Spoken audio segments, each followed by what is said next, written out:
In July of 2008, in a small town at the tip of Long Island by the name of Montauk, on Ditch Plains Beach, right below the Surfside Inn, this group of 4 ladies found something that they could not explain. They photographed the creature, and many others were present when this happened and were looking at the creature, but they were the ones that photographed it. And this photograph has been reviewed for the better part of 2 decades, and the best explanation they have been able to come up with is a half-decayed raccoon. Join us today as we look at whether or not it's government experimenting, if it's just a decayed raccoon, or if it's demonic, or if it's something more. Join us today on Unknown Anomalies and their biblical connections.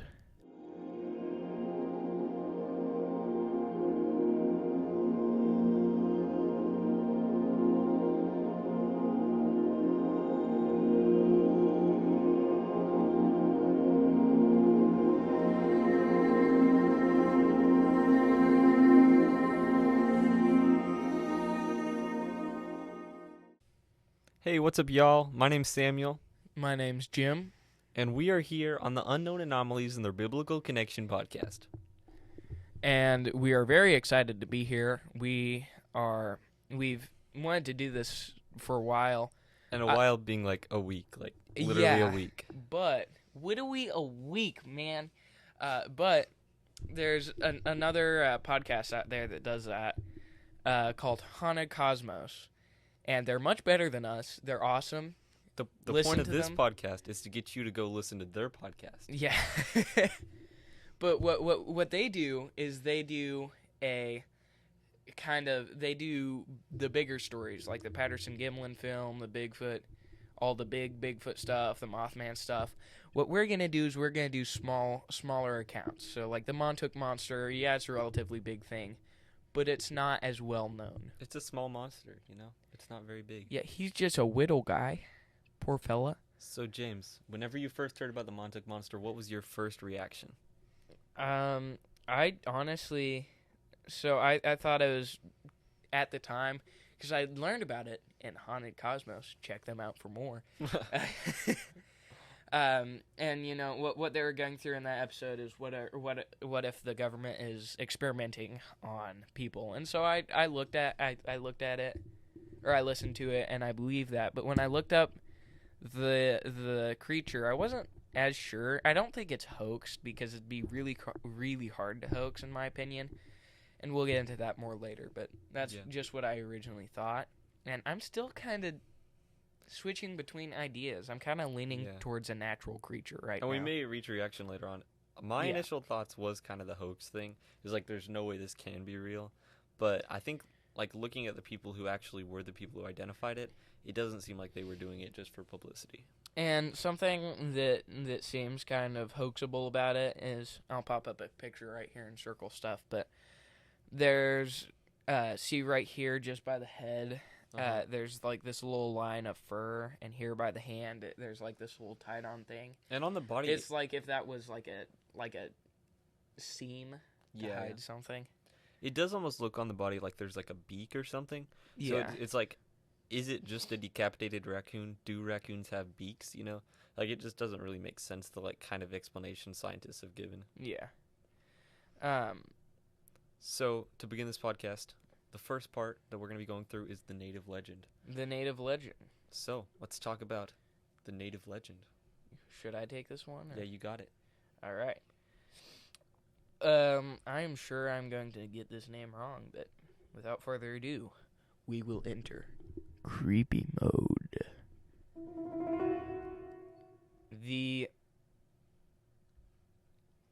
I'm gonna have to read this. Omajinakus. Is that the word?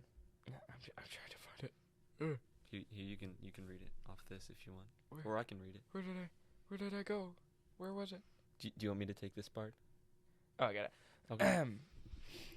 Entering creepy mode in 3, 2, 1. Umajinakus.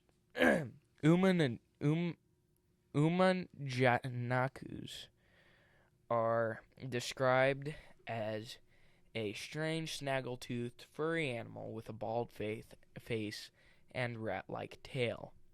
Some have compared its features to a warthog or an otter-beaver mix. Now, they were also considered a sign of bad luck, and Umajanakus is translated into the ugly one, and these were reported being seen through Canadian and American shores by indigenous groups. It does seem like these creatures were mostly aquatic. Most of the sightings and just legends were around the areas of water, so it could be something where this creature is not just, a desert animal, but more of like a northern aquatic species. There's definitely something to that theory. Yeah. So, exiting creepy mode. We do have some sightings of these creatures outside of the Montauk Monster, and we'll talk about those a little bit later. But one of them is from the 1950s, and it's from, here's a source, it's from Wikibin. And the interesting thing about Wikibin is it takes all the content from Wikipedia that Wikipedia rejects as uncredible. I don't know if you've heard of it. So I have not heard of this, but Wikipedia- this is going to be my new favorite Yeah. website. It's really interesting. So if Wikipedia is like, this article isn't true, then Wikibin will take it and be like, hey guys, read this. So this article says, Are they owned by the same people? Like, I what don't kind know. of nightmare? I know. Every single time they review something. okay, according to Daryl Sinawap, a local elected First Nations councillor, the Omajinakus are a very rare creature that is known to its people, which lives in creeks and marshy areas, and is said to feed on beavers. According to traditional beliefs, it is the omen of misfortune. He also claims his uncle came across one during the 1950s. So, these creatures aren't just from 2008. We're going to talk about a little bit that later on. But the Montauk Monster could be a native legend. It could be that animal that dates back to native sightings. And this kind of stands out to me as quite credible, considering that the appearance of the creature is almost exactly to the picture. Yeah, for sure. And so this kind of pushes me away from the government testing theory. So if it is a native legend, it's obvious that, like, it could either be multiple things with the natives. It could be, an animal. It could be something spiritual. Or it could just be the natives were seeing the government conspiracy test hybrids. But that Probably not. But I don't know the date of the native thing, but Yeah. when you hear of like the native sightings, you think before, Yeah, obviously not the really old ones, yeah. but the one in the 1950s could still have been because Plum Island Animal Disease Center was founded in 1954, which you'll find out about soon. All right. So, moving on to the second part of this podcast, we're going to talk about the analysis of photographer and sighters. So, the people took the photo, James. Who were they? Tell the podcast listeners. They were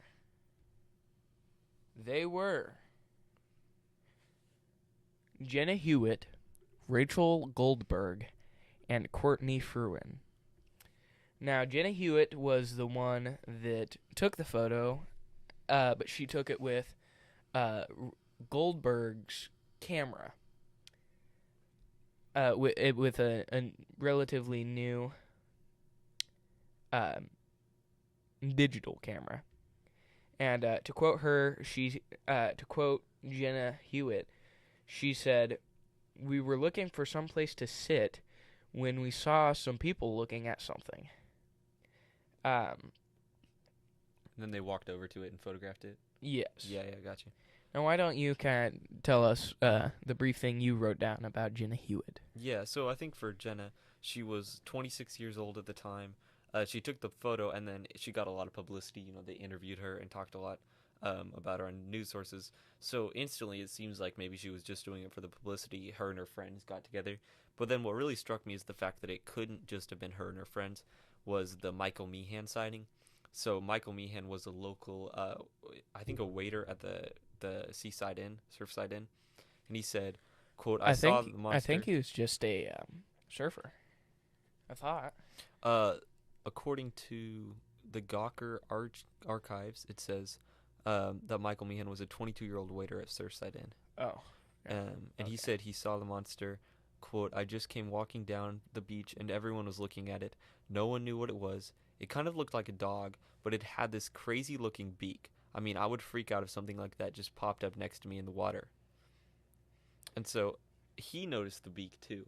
And I think the beak is the one thing that really distinguishes it from, like, a raccoon or a possum or something. I don't know. Yeah.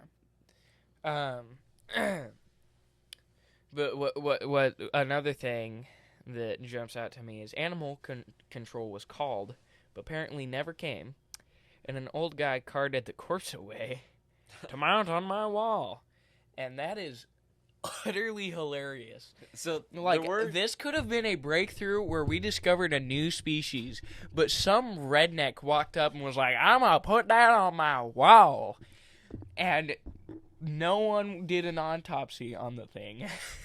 So there were kind of two theories about what happened to the body. There was one that it was given like a Viking funeral and it was burned at sea, and the other one was that somebody just took it home and like hung it on his wall, you know? Yeah. Which is a lot funnier. Which means it's still on somebody's wall to this day. Maybe it's on Obama's wall. Did you see the photo of Obama giving a fist bump to the Montauk Monster?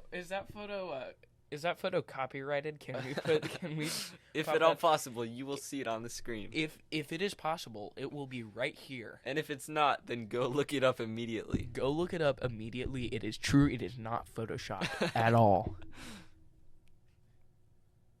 We should tell them what to look up. Yeah. Look up the picture of the Montauk Monster with Obama. We forgot to tell them what to look up. I know. It's good. We ain't too smart. It's really good. So, it seems like these photographers weren't just hoaxing it because there were other sighters, and because the photograph obviously couldn't have been a hoax. Couldn't have been a hoax with, like, the reasonable small town kind of area. So now we'll get into that later. Do we want to make that connection now? We can talk about that in a second. You did some research on whether one of them had connections in the film industry. Do you want to talk about that a little bit? I would like to talk about that. So, Courtney Fruin had she contributed to some footage in a documentary about kind of the secret structures of America. And they kind of flew over the Plum Island Research Lab, which is right by Montauk, and it's kind of a chemical warfare, I believe, or some sort of mind warfare or something lab, some sort of something strange, woo-woo stuff. I don't know, man, and But anyways, she contributed some sort of footage to this. I don't know what footage she contributed, but she may have met some sort of film tie while helping with that movie. I doubt it, but it is a connection that I discovered that we might want to make. So was that the same Courtney Fruin? It was. It was? Okay. And do you think, was that film made before 2008? I don't know if we have that Let me look that available. Yeah, absolutely. So if it was, then it's highly possible that she could have met somebody who could have made the Montauk Monster and, rigged it up on the beach, which is an interesting thought. And even the local guy, they could have just paid him off to keep quiet about it. But we're not going to suggest that it is just a hoax because that would be a really boring podcast. It would. A couple of the other theories we'll talk about in a little bit is the government conspiracy. We'll talk about that in just a moment. And then, of course, the question you've been asking yourself, is it a cryptid? Is it an actual monster? These sort of things are going to be what we talk about in just a moment. But coming up next in just a few minutes, we're going to talk about the personal research we've done. So we do a lot of research together, and then me and James do some research separately so we can surprise each other with interesting facts live. So what you're about to witness is James telling me something that I've never heard before in real time. I am undetermined with the year of America's Most Secret Structures. So we'll just go with she might have looked it up, but probably not. Yeah. She might have had someone. This one that I'm looking at is 2012, but it says there's several of them, so I don't know. Okay. So if she didn't help, or if she didn't have film connections, then it's very unlikely it was a hoax. Yeah, or very unlikely that it was some sort of latex monster or something. You know, Yeah, maybe they Frankenstein body parts or something, but I doubt it. True. You know, there are these, pretty girls in their dresses and everything. They're not gonna go around with a corpse and like tie the corpses together. Yeah, it doesn't seem like them. Yeah. And also because they didn't, it doesn't seem like they really did it for publicity. Like if you think about like the really big Bigfoot sightings and the people are like still talking about it, 20, 30 years later. It was like they talked about it for a while and then they like left it. So it was like if it was a hoax, you'd think they would have like maybe talked about it a little bit And more. also, like Patterson Gimlin, he went to those conferences. Or Patterson and Gimlin, they went to those conferences. But also, they like ensured that film was named after them. This picture was called the Montauk Monster, and not the Patterson Gimlin film is real Hewitt though. thing. It is Yes, real. it is. It is very real. But they got publicity off of it, and that one was fake. Yeah. So James, And it was real. Sorry. Yeah, you're good. They did not hoax the Patterson Gimlin film. Look it up with Haunted Cosmos. We won't cover that because they do it better. We don't promise that. We might talk about it. We might cover it once we are better than Haunted Cosmos. So, moving on to part 4. James, you want to talk about some personal research you've done? So, oh gosh, I got close to the microphone. I am sorry for any ear bleeds that I just caused. So something that stood out to me as strange, looking at the Air Force Base, which was the original research lab in Montauk, the Montauk Air Force Base, is there's a gulf there, like kind of a gulf that goes in, and here you might pull up a map. Yeah, absolutely. And check out the. Anyways, if something escaped there, it's like it's on the other side of the area, like the other side of the island of Montauk, or the stretch that is Montauk. So it'd have to like go out of this bay here and then go all the way around to here where it was found. Which that'd just be like quite a ways. Yeah. For this little carcass to wind up where it did.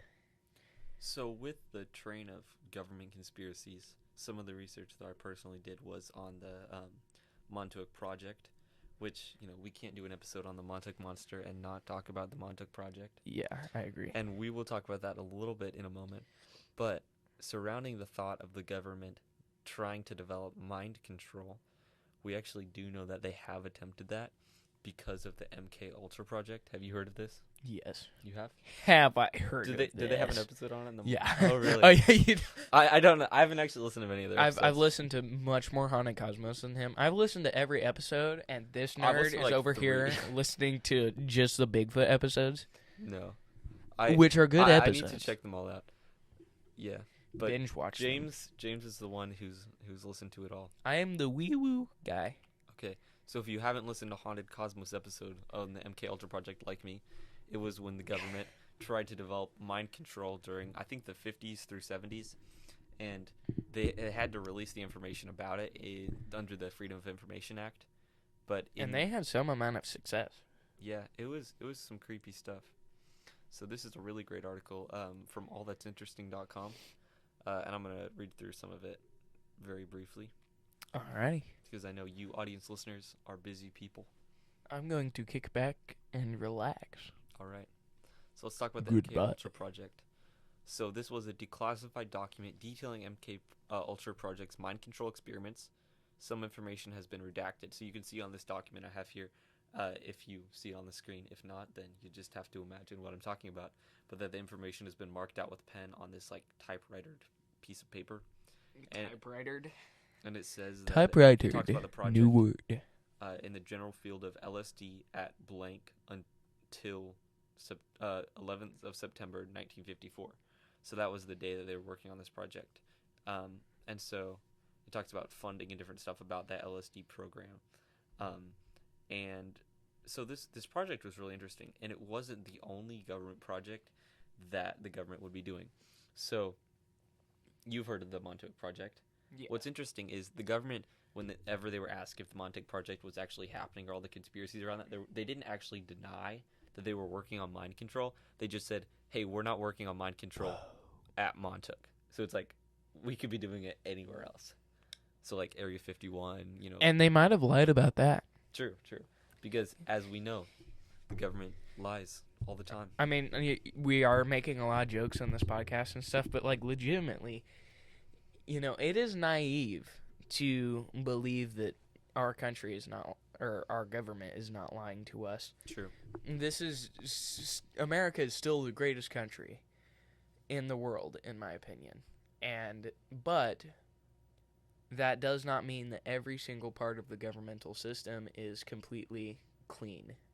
Yeah, and especially, like, you know, there's even stuff that, like, you know, certain elements of our government aren't even aware of. Like, I doubt congressmen are aware of all the stuff that FBI agents and CIA agents are doing undercover. But I bet that there are some congressmen that aren't aware of this podcast.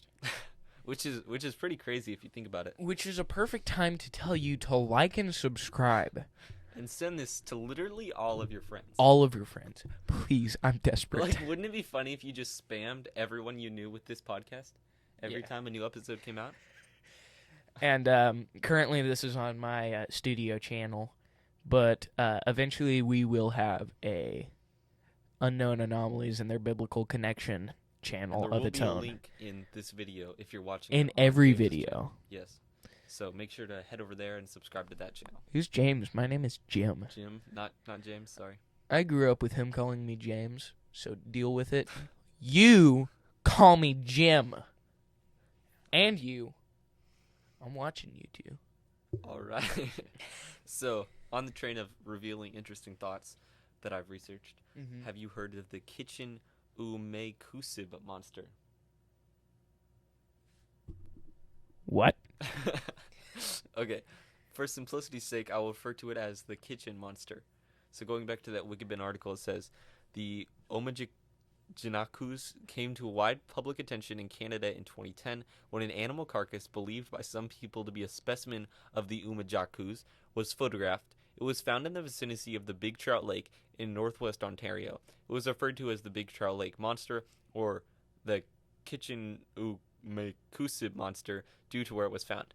It was subsequently identified as the body of a decomposed animal, or American mink. But as always, you know, it's not always what scientists identify as. Yeah. Okay, so summarizing another article from a really great article by CS Monitor, and it talks about this. It says 2 nurses in this town of Kitchenusamayam was found the monster walking with their dog, Sam. They had a dog named Sam. Anyway, Sam sniffed the furry carcass and pulled it out of the water where it was floating. Also promoting my aquatic animal theory. The creature was about a foot long. It had a ghostly white face and terrifying fangs. The nurses who took the photos noticed a highly odorful smell. As the photo went viral, speculations included an otter, a boar, a weasel, as well as another Montauk monster, a baby lake monster, or even an El Chupacabra, which is a Hispanic vampire beast. You didn't like my Spanish accent there?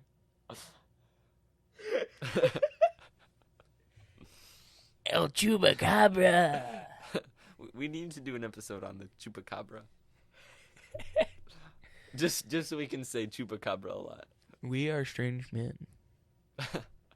So, what are your thoughts? JK, we're not men. We're young men. My thoughts?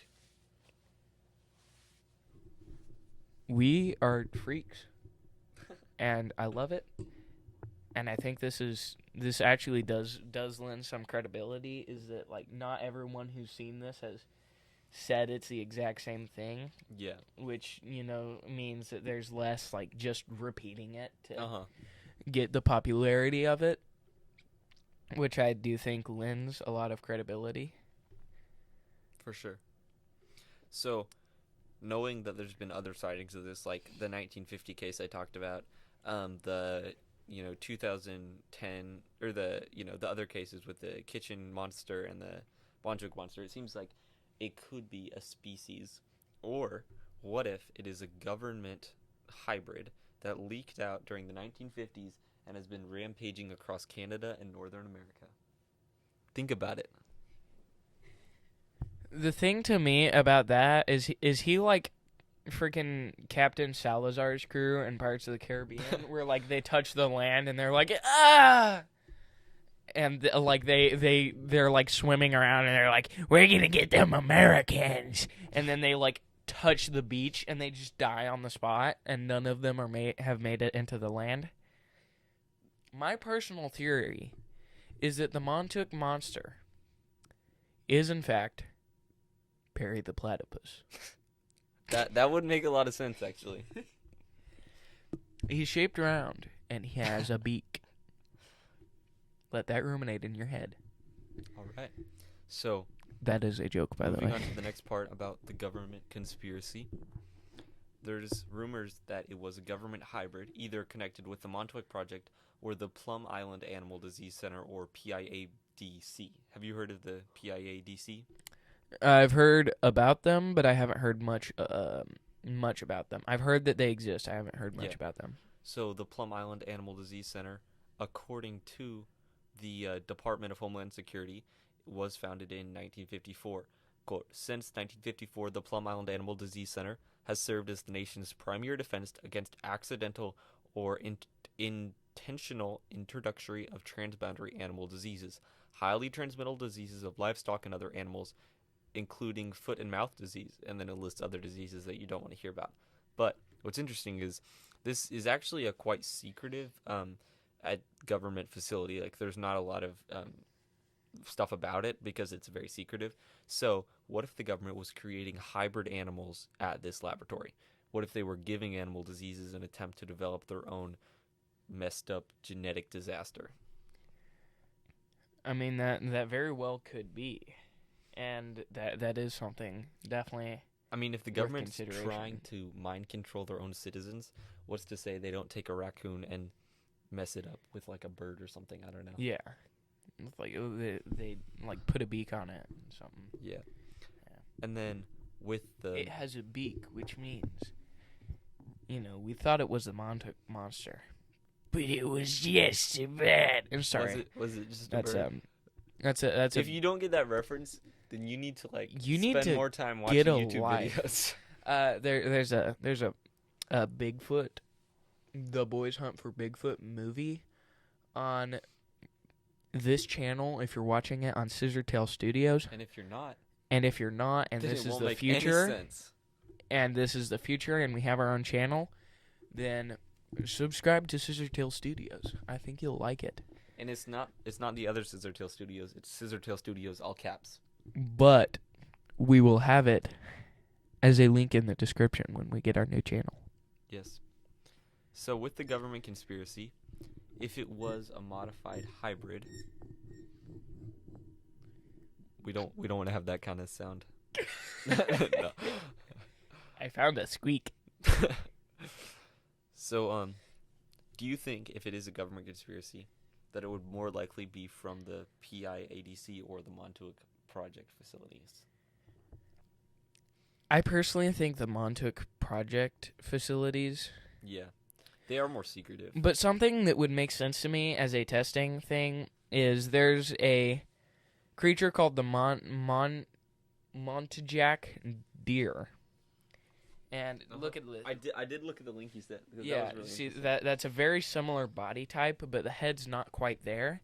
So if you mix that with something, it does have fangs though. Did you read about that? Oh, I didn't read it. I just looked at the picture. It's really interesting. But its head. The thing about the Montauk Monster that really gets me is the head just sort of slants down. Yeah. There's no neck. There's no separation between the neck and the head. It just sort of slants down into head. And that's not the thing with the deer. So, my thought is, maybe they mix something with the deer. Yeah, for sure. And that animal is native to like Asia, right? It's not like anywhere near. It's not anywhere near New York. I'm not exactly sure where it was native to though. I don't know if it's native to Asia. My bad. I looked up native animals to Montauk, and that's the first thing that popped up, and I was like, hey, I'm going to make that connection because I ain't got nothing else. Yeah. So it could be a government conspiracy. Moving on to the next part. But it's called Montjack. Moonjack? It sounds very similar. Montjack, Moonjack's which is monster. similar to Montauk, True. which means it Think might be about it. from Montauk. Think about it, guys. Yeah. Okay. Yes. So now we're moving on to part 6. Is it a hoax? So, a recent thought I had surrounding the Montauk Monster is, what if the Canadians just wanted to play a practical joke on the Americans? So they paddle across during the night, put this weird monster on the beaches to surprise everybody, sail off, and then they come back later to make it disappear. And then the Canadians have tricked America.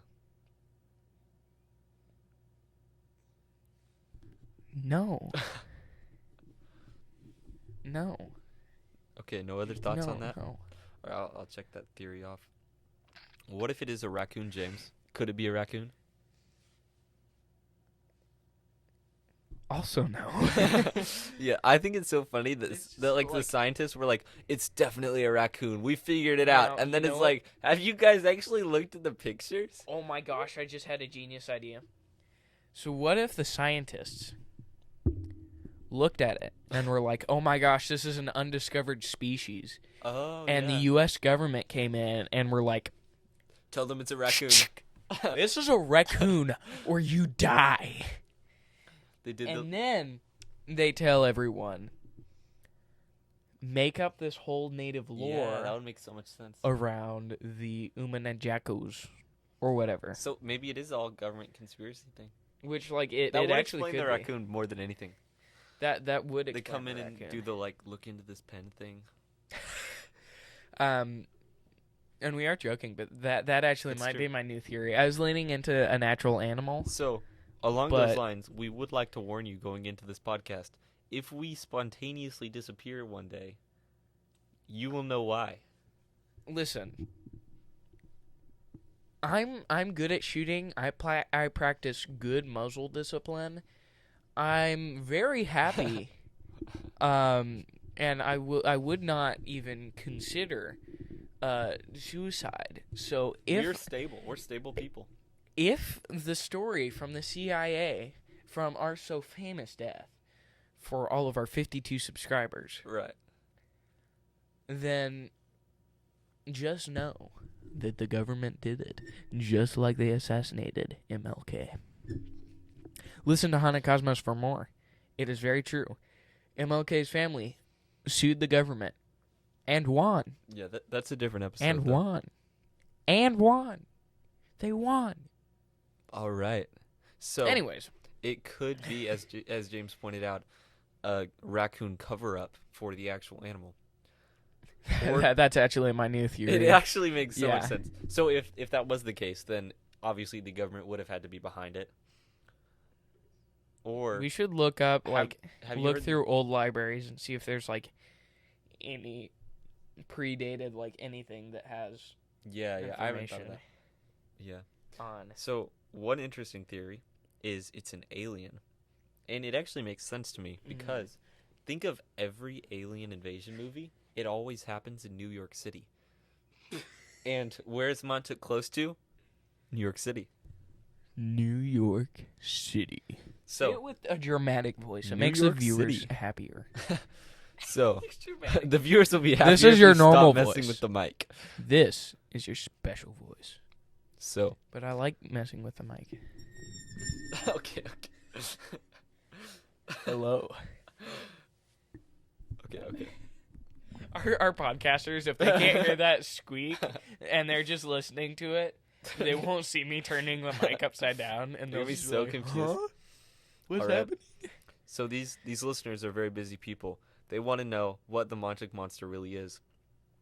It's not a raccoon. It's not a hoax. So now we go to part 7, the part you've been waiting for. Is it a cryptid, James? Is it a cryptid? Now, personally, my personal conviction, being a Christian, is that a lot of the, evolution type monsters are actually demons trying to fool us, trying to push us farther away from Christ. This, I hesitate to put it into that thing since it is a carcass. Yeah. But something that makes me think that may be a spiritual demon, is that, the whole, the Native Americans associated it with bad luck, which that could just be some woo-woo, it could be made up by the government. I'm not even joking with that theory. They've done much more elaborate schemes in the past. So, basically, I hesitate to put it as my main theory, but it is a very close second to anything else I have. Yeah. What made me hesitant to it being just like a demon is that it is just like a carcass. So it's like, if demons are... somebody could walk home with it. Yeah, if it is like a spiritual thing, I don't think that demons are necessarily restricted by like a physical body because they are in the spiritual realm. Yeah. So, I don't know. I feel like that theory wasn't as strong. What if it is But they could all the Bigfoot with orb stuff, they could put on a Bigfoot costume just as well as they could put on a dead thing costume. So they definitely could do it. The problem is that dead thing just, set cooking in the sun for an hour. Yeah. So what if it is, an actual monster or, an undiscovered species? So that's what I kind of think of a lot is, what if it's something that washed down the shores... normal people say wash. Sorry. Pardon my Oklahoman. Washed down the shores of Canada. Normal people say Canada. Canada, and wound up on an American beach, or maybe washed down from some other part in America and wound up there. But that's kind of the native area that they've been known to be seen. But what gets me about all the Bigfoot being a real creature and this being a real creature is why aren't there a higher population? Yeah, because it makes sense for there to be a low not see a few big feet or not see a few Montauk monsters, but for a whole species. That's a good point. So maybe they have a common genetic defect where they just can't repopulate every 4 generations. Personally, I don't see it being an actual monster because of the whole the animal bodies disappear every time. It's somebody you'll see them and then it's it disappears, in the 2008 and 2010 cases both. So it's if it is an animal, maybe somebody just took it home. Maybe the government sent in their cleanup crew to make it disappear, Or maybe it is a demon. Yeah. But either way, if it is just another species... The old redneck man that went off, I'm going to put this on the wall, was another demon. That would make sense, yeah. To hide the evidence. Yeah. Because demons but don't do well in autopsies. It would make sense for the government to be oh, somebody got a photo, we got to make this body disappear. It would. So, now we move on to the final part, part 8, concluding analysis. James, what is your key takeaway from the Montauk Monster? So, I've actually come to my firm conclusion here today that it is either demonic deception or it is the government lost hold of this creature. It washed up on a shore and they created all this native lore around it and forced people to say it's a raccoon. That is, it's between that and that is a theory possession. You're not going to get anywhere else. That happened on this podcast. That is a theory. Okay. That you won't get anywhere else. Yeah. You're dumb. I lean towards the government conspiracy thing, but I would not be surprised if it was a hoax. I do think it's still plausible that they did just rig it up somehow. I don't even know if it was them. Like, it might have been a more elaborate, like a whole group of people or like the film industry thing. But I do definitely lean towards the thing that is like maybe it was a Plum Island Animal Disease Center disaster. Maybe the government was trying to cover it up. I don't know if it does go as deep as the whole, brainwashing scientists or things, but I do think that the government was probably involved here to some extent. Something that I've thought about, though, is what if it's like, you know how we have, like, common diseases and people get, and they have this, like, same basic shape they get? Yeah. Like how they look when they have this disease. What if that's, like, a thing with these, whatever it is, maybe it's like a pig or something, but it's like a few pigs have this very small, like, not common disease where, like, it'll make their bones form weird into, like, a beak shape, and that just rotted away. Or maybe they are born without much of a face, and that's why they're always dead. It may be something like that. And it may be sea-related, and that's why they always find them at sea. So, we have concluded that it is not a raccoon, that it may have been a government conspiracy, or maybe it was just a bird. Maybe it was just a bird. Thank you guys for tuning in. Make sure to like, subscribe, and give us any comments or suggestions on episodes. And share this with all the friends you know. And keep in mind that if you do not like conspiracy theories and you think that we are just all dummies if we believe in conspiracy theories, like Bigfoot or anything in general, leave your opinion in the comment section down below so that we can dislike it. I will read it very often, and I will make fun of you guys. And you think we're joking here. I promise, with all of my soul, that at least for the first month, I will check the comment section almost every day if I can't manage to do it every single day. I promise. All right. You have a promise, and you have an episode. I hope you guys enjoyed it, and I hope you're ready for the next episode on unknown anomalies and their biblical connections. Thank you. Thank you very much. We'll see you next time.